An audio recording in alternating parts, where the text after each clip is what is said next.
swung open before Leora could stop herself.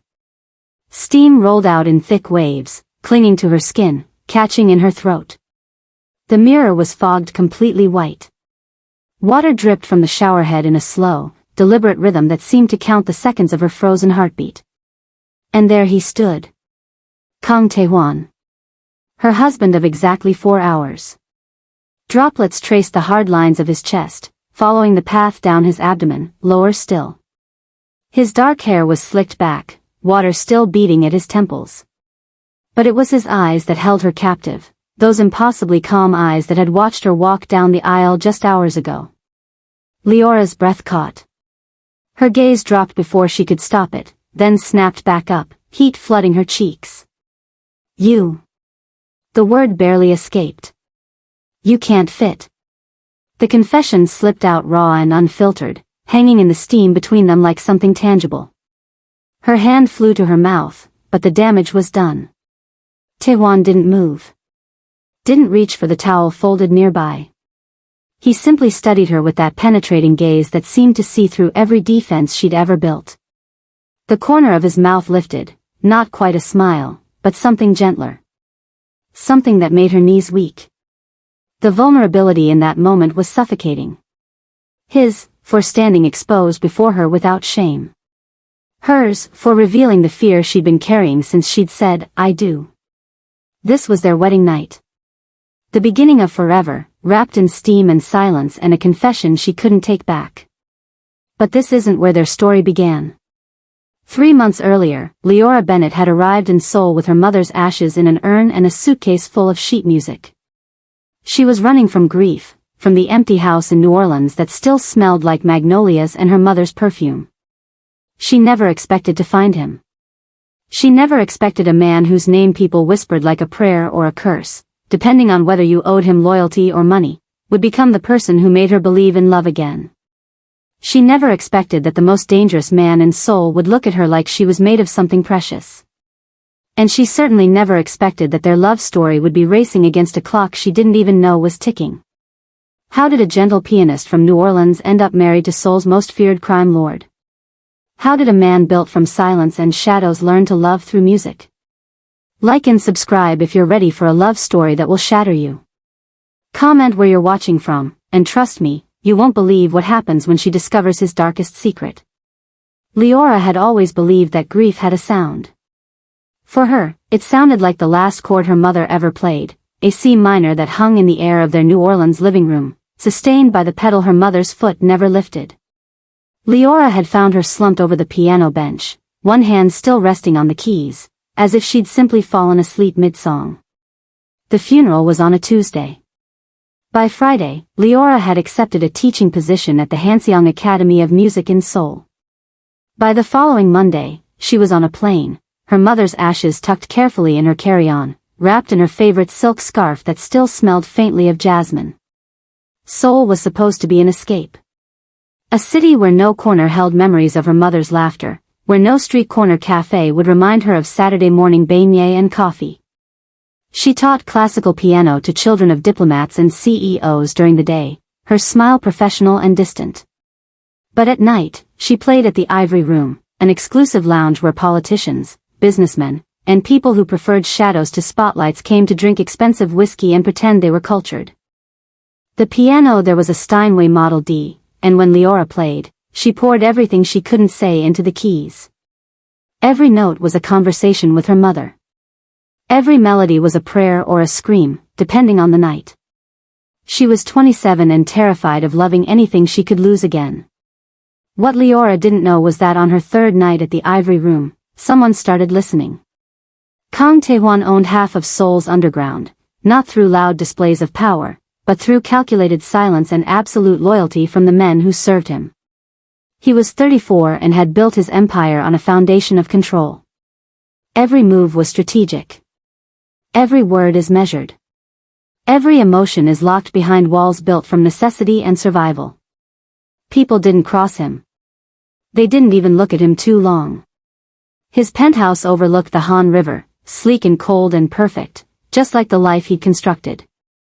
He had money, power, respect, and fear. He had everything except a reason to want any of it. Then he heard her play. It was a Thursday night in late autumn. Tuan had come to the ivory room to meet a contact, to discuss territory and terms. But when Leora's fingers touched the keys and the first notes of Debussy's Clair de Lune filled the space, everything else disappeared. He forgot why he'd come. Forgot the deal waiting to be made. Forgot everything except the woman at the piano who played like she was speaking to ghosts. There was something in her music, a loneliness that mirrored his own. A grief that felt familiar. A beauty that hurts. He came back the next night. And the next.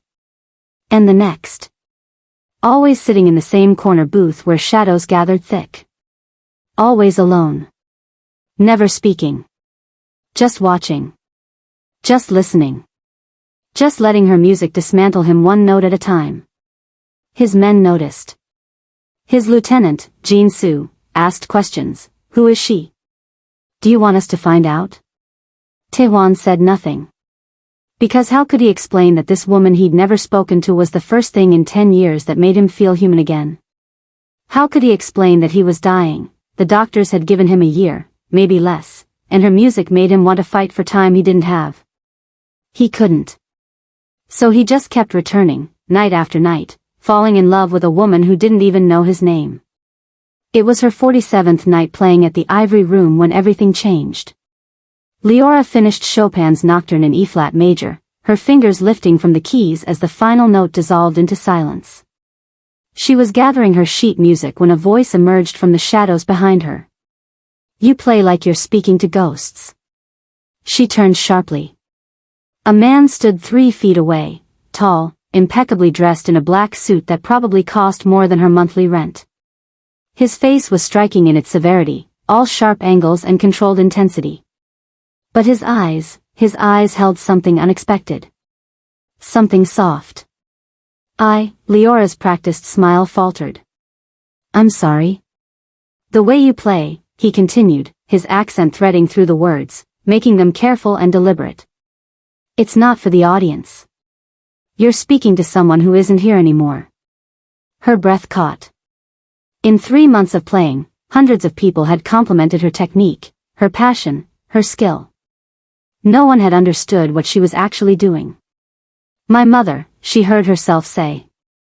She taught me to play. He nodded slowly, as if she'd confirmed something he already knew. I'm Tuan. Leora. Silence stretched between them, but it wasn't uncomfortable. It felt like recognition. Would you walk with me? He asked. I know it's late, but... Yes. The word escaped before caution could catch it. They walked along the Han River as night bled into dawn, the city's lights reflecting on dark water like scattered stars. He didn't touch her, didn't press close, but his presence beside her felt like shelter. You've been coming every night, she said. It wasn't a question. I have. Why? He was quiet for a long moment, his gaze fixed on the horizon where the first hints of sunrise were beginning to paint the sky. Because I forgot what it felt like to want something. And then I heard you play. Leora stopped walking. You don't even know me. I've been listening to you for 3 months. He turned to face her, and the vulnerability in his expression made her chest tight. I needed to know if your heart sounded the same as your music. And does it? Yes. The single word carried the weight of confession. They started walking again. She told him about New Orleans, about her mother's sudden death, about the silence that followed that was so loud it drove her across the world. He listened like every word mattered, like she was telling him something sacred. What about you? She asked. What are you running from? His jaw tightened almost imperceptibly. Time, he said finally. I'm running from time. She didn't understand, but something in his tone told her not to push. The sky was turning pink and gold when she stumbled on an uneven stone in the path. His hand shot out, catching her elbow, steadying her. The touch was electric, his palm warm through the thin fabric of her sleeve, his fingers strong and certain. Their eyes met. Held. Neither of them moved. Neither of them breathed. I should go, she whispered, even though every cell in her body was screaming at her to stay. Tomorrow, he said. Not a question. A hope. Coffee. 7 in the morning. There's a place near Gyeongbokgung Palace that opens early. She should say no. She should protect herself. She should remember that loving people meant losing them eventually, and she couldn't survive that kind of loss again. Yes, she said anyway. His smile was small, but it transformed his entire face. Yes? Yes. Coffee became their ritual.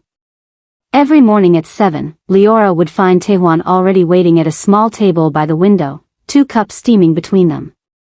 They talked about everything and nothing, books, music, the way light looked different in Seoul than in New Orleans. He told her about growing up with nothing, about building something from desperation and will. She told him about her mother's hands, how they'd been gentle and strong at once, how she'd taught Leora that music was the language you used when words weren't enough. I'm lonely, he confessed one morning, rain streaking down the window beside them. I'm surrounded by people, by power, by everything. And I'm so lonely I forget what it feels like to be anything else. She reached across the table and took his hand. He stared at their joined fingers like he was witnessing a miracle. I'm scared, she admitted. Of wanting this. Of wanting you. I know, he said. I'm scared too. But fear didn't stop them. If anything, it made them braver. 2 weeks into their morning coffees, she saw them, the men who stood at a careful distance whenever they walked together. The way people's eyes widened when they recognized Tuan, then quickly looked away. The deference that bordered on fear. Who are you really? She asked one night when he picked her up after her performance. He didn't lie. Someone powerful. Someone dangerous. Someone who controls things most people pretend don't exist. She should have run. Instead, she asked, are you someone who would hurt me? Never. The word was absolute. I would burn my entire world down before I let anything touch you. Then that's all I need to know. His world terrified her. But the man himself made her feel safe in a way she'd never experienced. He protected her, but never possessed her. When men at the lounge looked at her for too long, they simply stopped coming. When her landlord tried to raise her rent unreasonably, the issue mysteriously resolved itself. But he never controlled her, never demanded anything, never made her feel like anything but cherished. 3 months after that first dawn walk, she was playing at her apartment, her mother's favorite piece, the one that always made her cry. She didn't hear him come in, didn't know he was there until she felt his presence behind her. She was crying, her fingers stumbling through the melody. Tuan didn't speak. He simply sat beside her on the bench, his solid warmth grounding her. Then, slowly, he placed his hand over hers on the keys. I don't know how, he murmured. Just feel it, she whispered. Together, they played. His fingers were clumsy, unpracticed, but he followed her lead with complete trust. The music was broken and beautiful and more intimate than anything she'd ever experienced. When the last note faded, neither of them moved. Leora, he breathed. She turned her head. Their faces were inches apart. The kiss was inevitable. Slow and reverent and terrifying in its tenderness. His hand came up to cup her face like she was something precious, something he was afraid to break. She leaned into him, into this man who saw her completely and loved her anyway. When they finally pulled apart, both of them were trembling. That night, on his rooftop with Seoul glowing beneath them, he asked her to marry him. I want every remaining moment with you, he said, his voice shaking with something that sounded like desperation. She didn't understand the urgency in his words. She wouldn't for weeks yet. But she said yes anyway. Their wedding was held at dawn on a Saturday in early spring, witnessed only by cherry blossoms and the first light breaking over Seoul. Leora wore a simple ivory dress that moved like water. Tuan's hands shook when he slid the ring onto her finger, the only sign of the iron control he was barely maintaining. I vow to love you, he said, his voice low and fierce, with every breath I have left. For as long as time allows. The phrasing felt weighted with something she couldn't name. But when she looked into his eyes, she saw only devotion. I vow to choose you, she promised, every single day. To see you. To stay. They sealed their promises with a kiss that tasted like hope and something bittersweet she couldn't identify. Hours later, back in his penthouse, penthouse now, Leora pushed open the bathroom door without thinking. The steam hit her first. Then the sight of him, water streaming down every hard line and curve of his body. Her gaze traveled down before her mind could stop it, and the words escaped on a shocked breath. You can't fit. Tuan's expression remained calm, patient. The corner of his mouth lifted in that subtle way that made her knees weak. He didn't reach for modesty. He simply watched her with eyes that held no judgment, only understanding. Come here, he said softly. She moved as if pulled by invisible strings. He wrapped a towel around his waist, then reached for her hand, leading her to their bedroom. The city lights painted shadows across the walls as he stood before her, close enough that she could feel the heat radiating from his skin. I'm afraid, she whispered, her hands trembling as they rested against his chest. His hands came up to cradle her face with infinite gentleness. I'll be gentle, he promised, his thumb tracing her cheekbone. I'll be so gentle with you, Leora. Always. We'll go as slow as you need. He kissed her then, soft, deep, unhurried. His fingers found the zipper of her dress, lowering it with deliberate slowness, checking her eyes for permission with every inch of revealed skin. The fabric whispered to the floor, pooling at her feet. You're trembling, he murmured against her neck. I've never. She started, then stopped, heat flooding her cheeks. Understanding dawned in his eyes. Never? She shook her head. Something shifted in his expression, reverence mixed with protectiveness. Then we take all the time in the world, he said, lifting her gently and carrying her to the bed. He laid her down like she was made of glass, his body covering hers with careful weight. Every touch was a question. Every kiss asked permission. His hands mapped her body with patient exploration, the curve of her waist, the softness of her thighs, the places that made her breath catch and her back arch. Tell me if anything is too much, he whispered against her collarbone. Tell me what feels good. His fingers found her center, and she gasped at the unfamiliar sensation. He moved with maddening slowness, watching her face, learning her responses, coaxing pleasure from her body with skilled tenderness. Tuan, she breathed, her hands gripping his shoulders as sensation built inside her. I'm here, he murmured. Let go.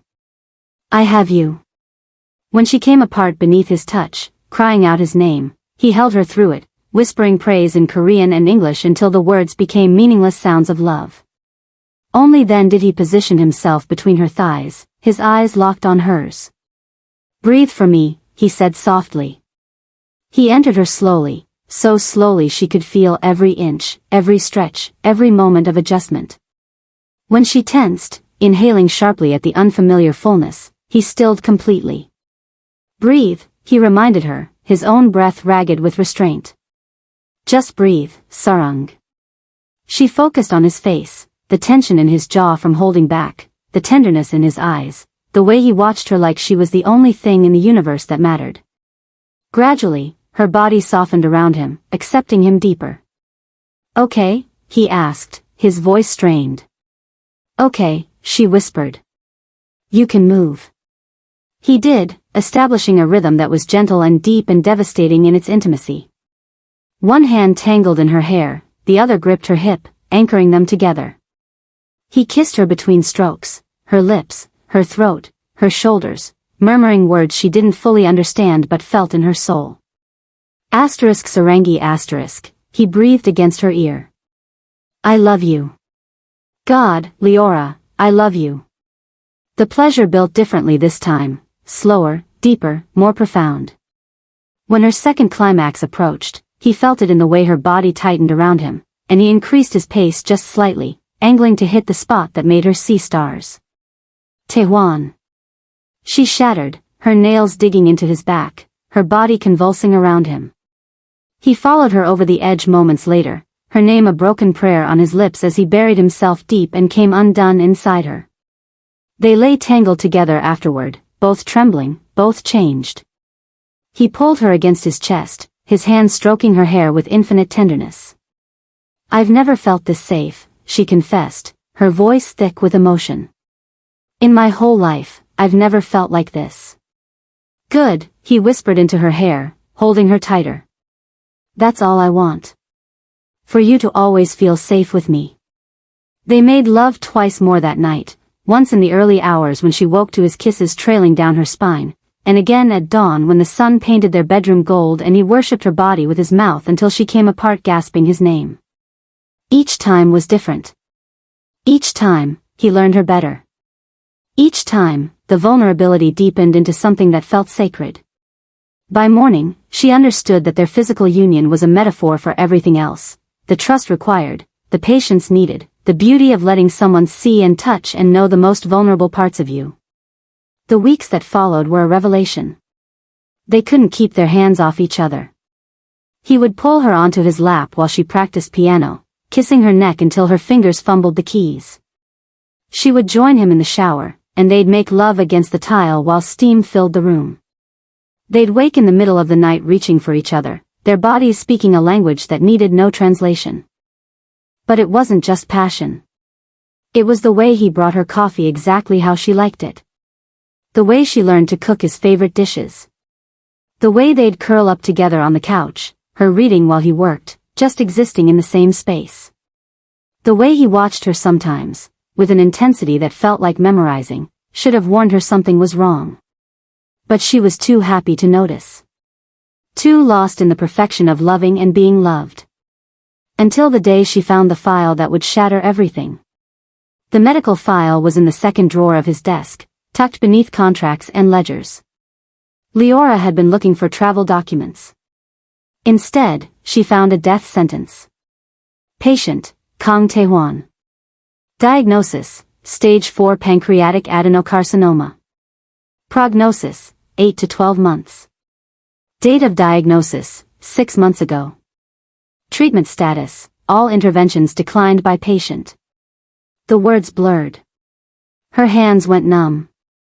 The file slipped from her fingers, paper scattering across the floor like accusations. 6 months ago. Before he'd ever approached her. Before coffee and dawn walks and promises. Before everything.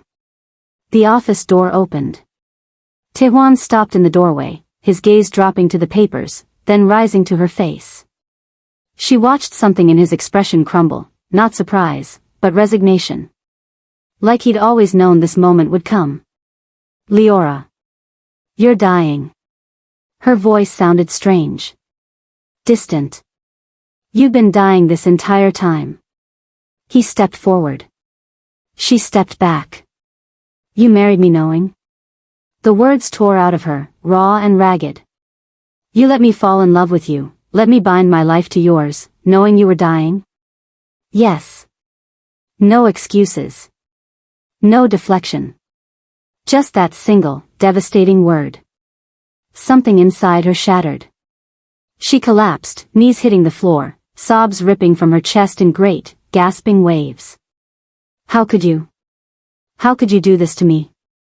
He knelt in front of her, his own face wet with tears she'd never seen him shed. "I married you because I was dying. Because I wanted to know love before the end. Because I'm selfish and weak and I couldn't leave this world without knowing what it felt like to be loved by you.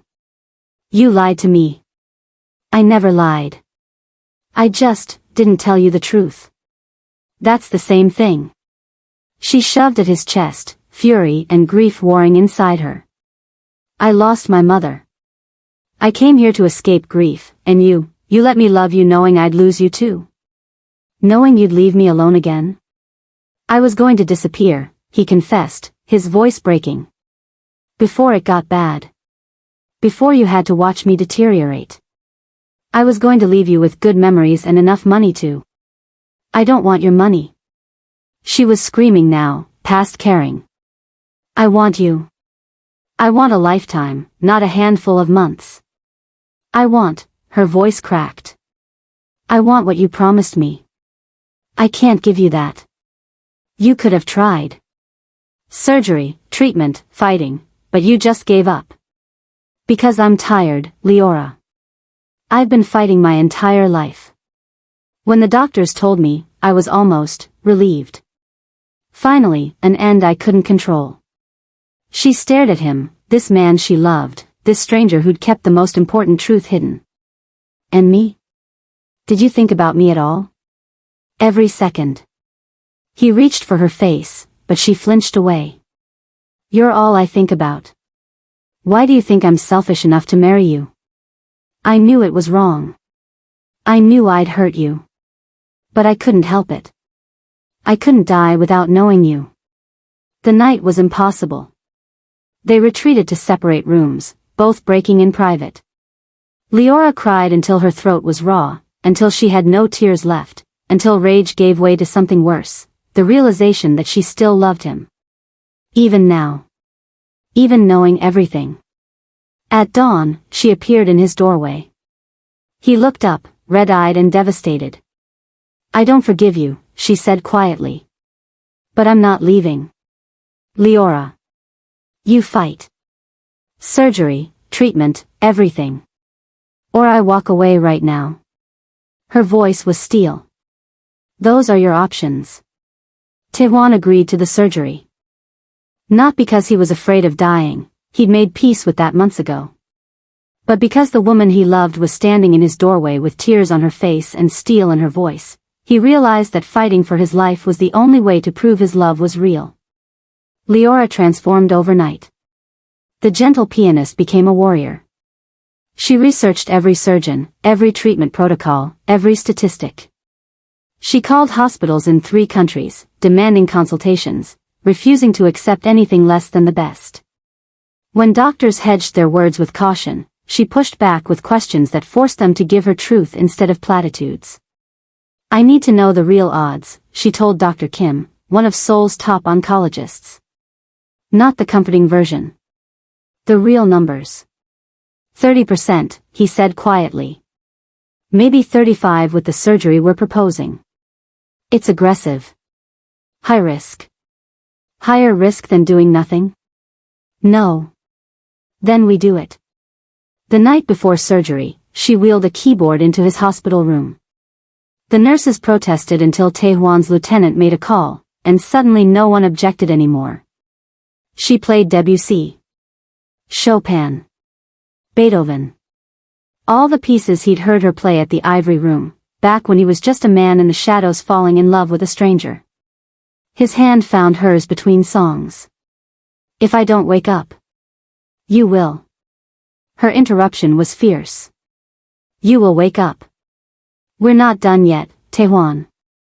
We're not even close to done. But if I don't. She pressed her fingers against his lips. Then I'll be angry at you for the rest of my life. So you'd better wake up. His laugh was weak but genuine. I love you. I know. That's why you're going to fight. The surgery took 13 hours. Leora sat in the waiting room without moving. Jin-soo, Tuan's lieutenant, brought her coffee, food, and water. She accepted none of it. Her hands were folded in her lap, her eyes fixed on the operating room doors, her lips moving in silent prayers to her mother, to God, to anyone who might be listening. Mrs. Kong, Jin-soo said gently, you should rest. I'll wake you if. I'm not resting. Her voice allowed no argument. Not until I know. Hour 7 became hour 10. Hour 10 became 13. Somewhere around hour 11, Leora realized something that terrified her more than losing him. She couldn't imagine a world where he didn't exist. Not just her world, the asterisk world. Seoul without Tuan felt impossible. Morning coffee without his quiet presence felt unbearable. Music without someone to play for felt meaningless. When the doors finally opened and Dr. Kim emerged, still in surgical scrubs, Leora's heart stopped. He made it, the doctor said, and her world restarted. It's going to be a long recovery. There were complications, and the next 72 hours are critical. But he made it through surgery. Leora collapsed.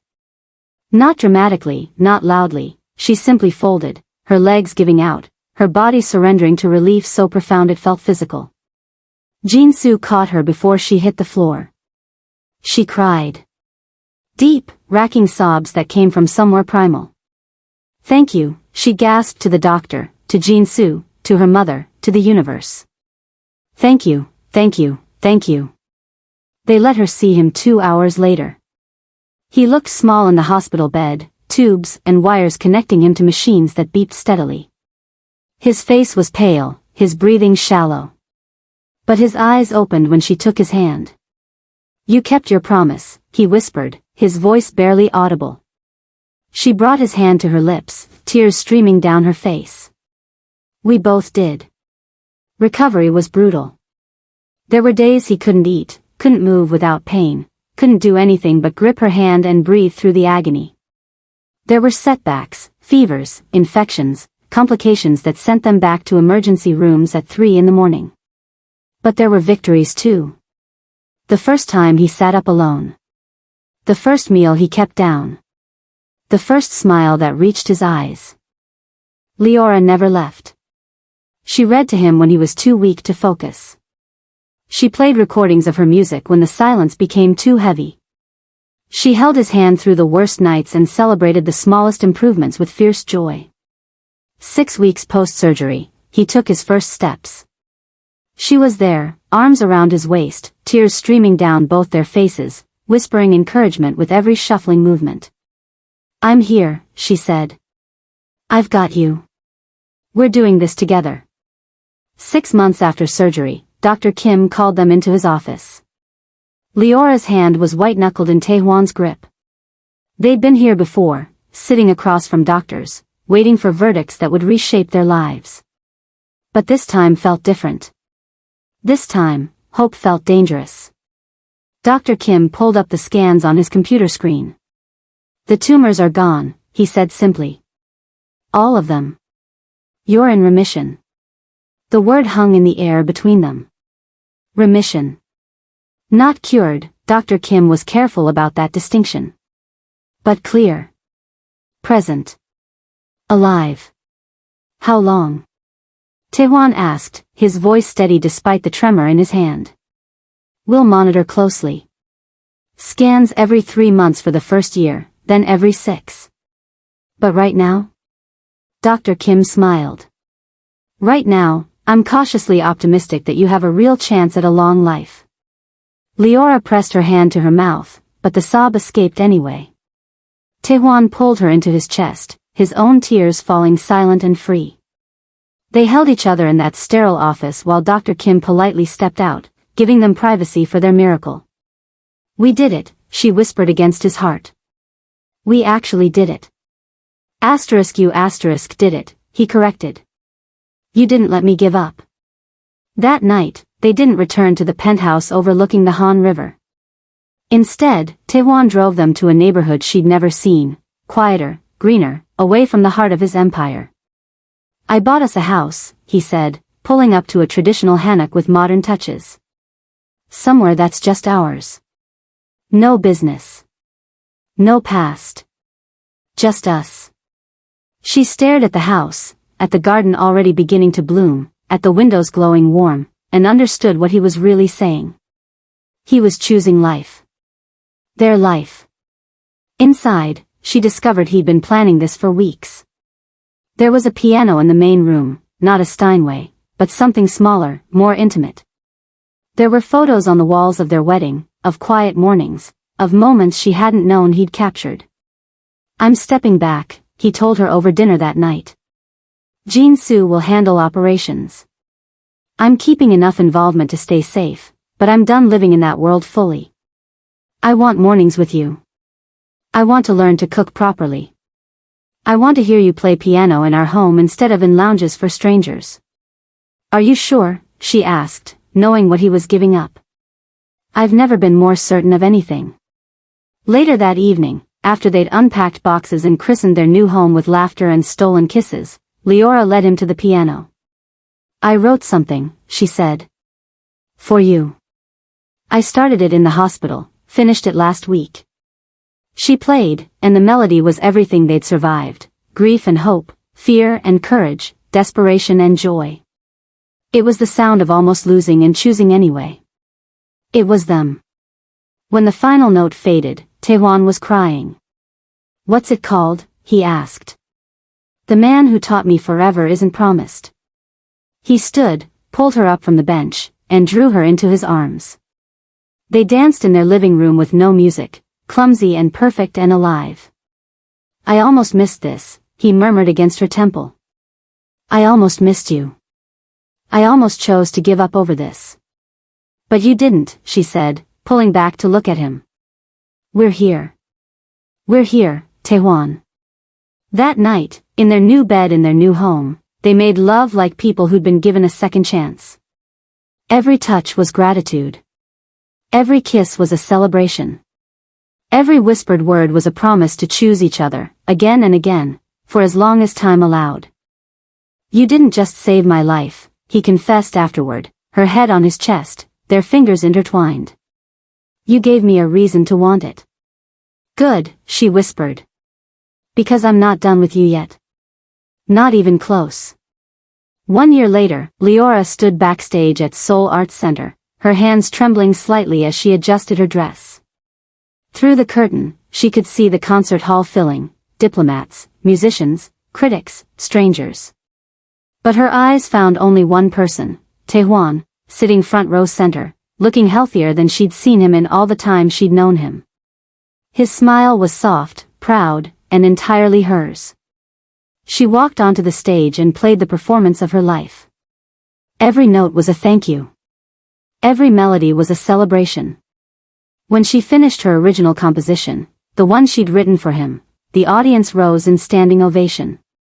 But she only saw him, his hand pressed over his heart, his eyes wet with tears. Their life had become beautifully, intentionally simple. Mornings began with coffee on their porch, Tuan's terrible jokes making her laugh until she couldn't breathe. They'd started a garden together, his idea, surprisingly. Things that grow, he'd said. I want to plant things that grow. Now, tomatoes have ripened on vines. Herbs flourished in careful rows. Flowers bloomed in colors that seemed impossible. Every plant was a testament to time, to patience, to choosing life. Love isn't about forever, Leora said one morning, her fingers tangled with his as they watched sunrise paint their garden gold. It's about now. This moment. This breath. This choice is to stay.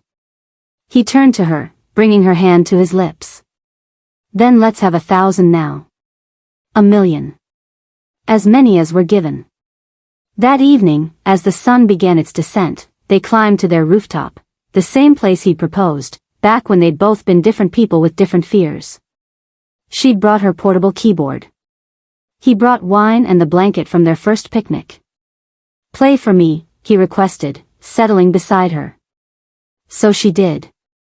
She played the song that had brought them together, the one she'd been playing the night he first fell in love with her. But it sounded different now. Not haunted by grief, but enriched by it. Not running from loss, but holding it gently alongside joy. Tuan listened with his hand over his heart, that gesture that meant I'm here, I'm alive, I'm yours. When she finished, he pulled her close. The city sprawled beneath them, millions of lights beginning to flicker on as darkness gathered.